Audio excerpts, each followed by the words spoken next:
தெளிந்த புத்தி கவனிங்களேன். தெளிந்த புத்தினா நிறைய காரியங்கள் பைபிளில் இருக்குது, ஏராளமான வசனங்கள் இருக்குது. தெளிந்த புத்தி ஆதியாமத்திலிருந்து பெசலேல் ஆரம்பித்து நிறைய காரியங்களை குறித்து வேதம் பேசுது. இப்போது நான் ஆதாம் ஏவாள் காலத்துலேருந்து ஒரே ஒரு காரியத்தை மட்டும் சொல்ல விரும்புகிறேன்.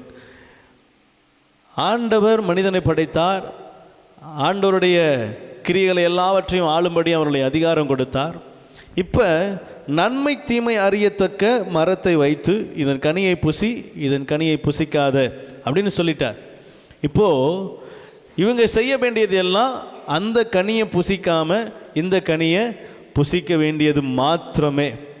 இப்போ ஆண்டவர் தெளிந்த புத்தியை ஆதாமுக்கு என்ன செஞ்சாச்சு? கொடுத்தாச்சு. என்ன செய்யணும், என்ன செய்யக்கூடாது. அல்லேலூயா. இப்போ ஒரு பையனை கூப்பிட்டு, தம்பி இதை இப்படி செய்யணும், இப்படி செய்யக்கூடாது அப்படின்னு நான் ஓப்பனாக வெளிப்படையாக அவனிடத்துல சொன்ன பிற்பாடும் அவன் அதே தவறை செய்வானானால் அவனுக்குள்ள என்ன இல்லை? தெளிந்த புத்தி இல்லை. அப்படி தானே அர்த்தம். இதை செய்யாத, இதை செய் அப்படின்னா அவன் அதை திருப்பியும் அதே தவறை செய்கிறான்னா அவங்ககிட்ட என்ன இல்லை? தெளிந்த புத்தி இல்லை. இப்போ ஆதாம் இடத்துல கர்த்தர் படைக்கும் பொழுது தெளிந்த புத்தியோடு படைக்கிறார். ஆனால் உள்ள ஒரு சின்ன கிரியை, சின்ன மாற்றம் நடக்குது.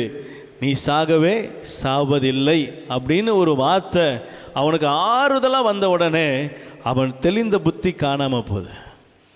அவன் இன்னொருத்தருடைய புத்தியை கடன் வாங்கி தன்னுடைய கிரியைகளை செய்கிறதற்கு தன்னை மாற்றுகிறான். கவனிங்க, எப்போ நம்ம வீழ்ச்சி அடைகிறோம் அப்படின்னா, தேவனுடைய வார்த்தை ஒருவேளை கடினமாகவே இருந்தாலும் அதில் உறுதியாக இருப்பது தான் நமக்கு சரியான இடம், சரியான பாதை. ஒருவேளை மற்ற நபரிடத்திலிருந்து இல்லை நம்ம அறியாத நபரிடத்திலிருந்து வருகிற வார்த்தை நமக்கு ஆறுதலாகவே இருந்தாலும் ஆண்டவர் சொல்கிறாரு அது வஞ்சகம் உள்ளது, அதில் என்ன செய்யாத, உன் இருதயத்தை சிந்தையை வைக்காத அப்படின்னு ஆண்டவர் சொல்ல விரும்புகிறார். இந்த செய்தியிலிருந்து, இந்த தெளிந்த புத்தியிலிருந்து ஆண்டவர் உங்களோட கூட பேச விரும்புகிறது என்னென்னா, ஆண்டவர் ஒரு வார்த்தையை கொடுத்துட்டார்னா அதற்கு காத்துருங்க. அதை தவிர்த்து வேறு எந்த காரியம் ஆல்டர்னேட்டிவாக என்ன வந்தாலும் சரி சொல்லுங்க, நோ, ஆண்டவர் எனக்கு இதுதான் சொன்னார், நான் இதில் தான் என்ன செய்வேன், நான் இப்படித்தான் நடப்பேன், வேறு எதுக்கும் என்னுடைய இருதயத்தில் இடம் இல்லை. அந்த காரியத்தில் நம்ம உறுதியாக இருந்தோம்னா ஆண்டவர் சொல்கிறாரு தெளிந்த புத்தி உங்களுக்குள்ளே இருக்கிறது, ஆவியானவர் உங்களோடு கூட இருப்பார், உங்களை நடத்துவார்.